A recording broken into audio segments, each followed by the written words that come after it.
What do you get if you mix a doomsday prophet, millions of angry peasants, and one of the richest empires on earth?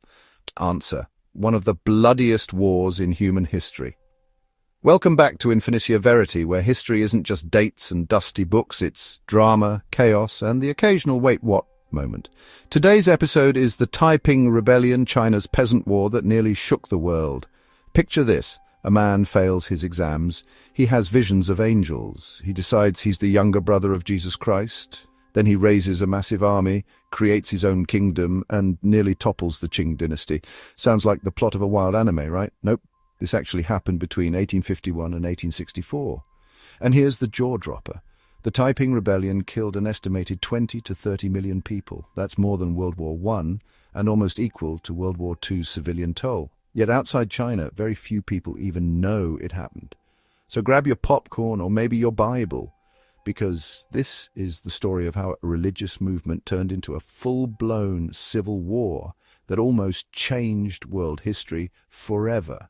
Let's rewind to China in the mid-1800s. Think of China as a giant, overcrowded high school. At the top sits the strict principal. The Qing Dynasty ruled by the Manchus, who many Han Chinese students saw as outsiders. The hall monitors, landlords, and the teachers, corrupt local officials who cared more about bribes than homework. The students, the peasants, were miserable. Imagine having to do endless chores, pay extra fees, and still go hungry. That was life for millions. Population had skyrocketed, but land hadn't increased. Farmers were squeezed dry with high taxes, rents, and corruption. Add in famines, floods, and droughts, and the whole school was boiling with frustration. Then came the Opium Wars. Foreign bullies like Britain barged into the school, selling drugs, literally opium, humiliating China in battle and forcing unequal treaties. The once mighty Qing looked weak. To ordinary peasants, the principle seemed useless. Enter Hong Xiuquan, a failed exam student who had a breakdown after repeatedly failing China's imperial exams. In visions he saw himself in heaven, where God revealed that he was the younger brother of Jesus. Armed with this divine identity, Hong preached against Confucianism, promoted equality, and attracted followers called the God-worshippers. For desperate peasants, Hong's message was electrifying: no more corruption, no more landlords, equal land, and even women's rights. Imagine living in misery and suddenly hearing, "Join us and life will be fair." It spread like wildfire. By 1851, China wasn't just a stressed-out high school, it was a pressure cooker ready to explode. And Hong Xiuquan was about to light the fuse. Act 1. The Spark, 1851. The rebellion began in Guangxi province. In January 1851, Hong and his followers openly declared war on the Qing. They called their new movement the Taiping Heavenly Kingdom, a holy empire on earth. Hong Xiuquan became the Heavenly King. At first, officials laughed. A bunch of peasants and religious fanatics? What could they do? But laughter turned to fear when Hong's ragtag army began to win battles. They weren't just rebels, they were disciplined, motivated, and fueled by faith. Their army grew fast. Within months, tens of thousands joined. Within years, it was millions strong. Unlike many peasant uprisings, this wasn't a short riot. This was a war. Act 2, March to Glory, 1852-1853. The Taipings marched north, cutting through provinces like wildfire. By 1853, they captured Nanjing, renaming it Nanjing Heavenly Capital. Imagine rebels today capturing New York or London and holding it for a decade. That's how shocking this was. The Qing Dynasty trembled. Inside Nanjing, Hong set up his Heavenly Kingdom. He created new laws. Land was shared equally. Foot binding was banned. Women could serve in the army. No opium, no alcohol, no gambling. For peasants, this was radical. For elites, it was terrifying. Act 3. The Cracks Appear, 1856. But here's where the dream unraveled. Hong Xiuquan, once fiery, became reclusive. He spent time in his palace, issuing religious proclamations while his generals did the fighting. Worse, his top lieutenants started fighting each other.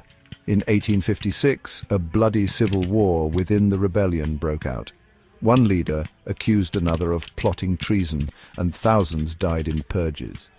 Instead of fighting the Qing, the Taipings killed their own. It was like if the Avengers spent half their time fighting each other instead of Thanos. Act 4. The Qing strikes back, 1856-1860. The Qing regrouped. Enter Zheng Guofan, a Confucian scholar turned warlord. He raised the Hunan army, loyal not to the emperor but to him personally.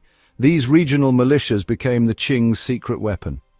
Foreign powers, Britain and France, watched closely. At first they thought about supporting the Taipings. After all, Hong was Christian, right? But when they saw his anti-trade policies, they switched to the Qing side. Money talks louder than faith. By 1860, the Taipings came close to victory again.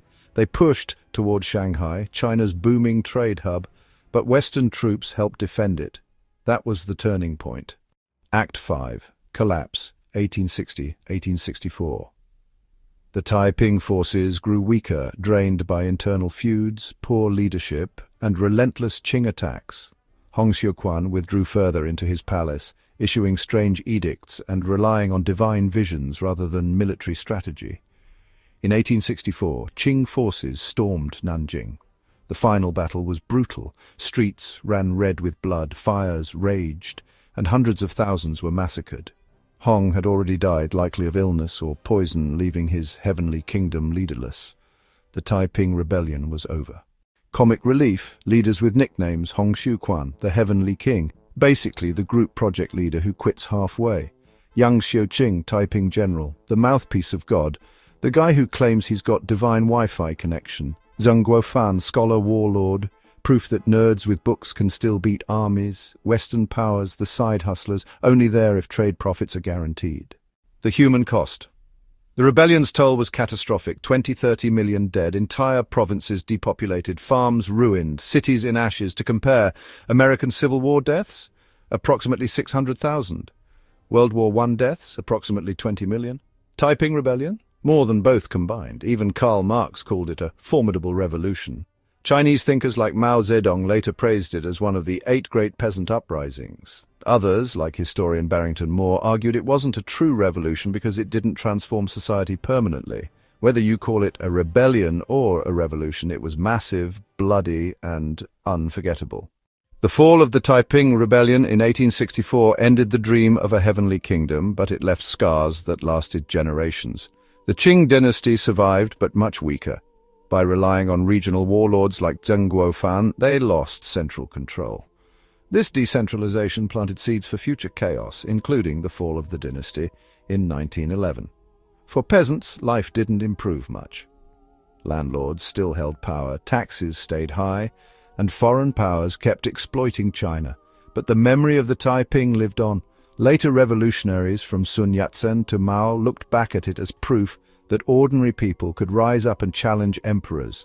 Globally, the rebellion was a shock. Western powers realized that China, though beaten, was a giant that could erupt in chaos. It shaped foreign policy for decades. So what's the big takeaway? Maybe this: don't underestimate the power of desperate peasants with a dream and a leader who thinks he's related to Jesus. The Taiping Rebellion nearly toppled the Qing, killed millions, and became the bloodiest civil war in history. It showed how fragile even the mightiest empires can be when corruption, hunger, and inequality collide. And that's our story for today.